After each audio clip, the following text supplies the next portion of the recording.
Assalamu alaikum students. I hope you are all fine. Today we start our lesson number 2 from our book of short stories, and this book is called book 1.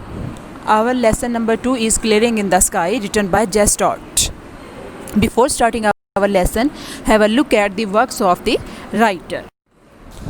This is a short and brief introduction of the writer. Jess Hilton Stott was a famous American writer, and he was born in 1906. He is an educationist and social reformer. He is famous for his short stories, poems and novels. He wrote when he was in school, and he decided to become a teacher, but his passion was writing, so he kept on writing. He bore a lot of hardships in his life, and the reflection of these hardships was found in his novels, short stories and poems. While he was writing, he talked about hardships of life, rural life and social issues. He wrote more than 60 books. He showed his love for country and also love for earth in his writings, and he was also died on 1984. So let's have a look at the theme of the lesson. The author's father has a weak heart. For 40 years, the doctors have been telling him to be careful, forbidding him to work on his farm because he has nothing to live. Now, in spite of their prediction, he lived to be 70 years old, and he wants to show his son something important on the top of the mountains. In this simple story, the son reflects his father's deep love of nature and the strength of human spirit.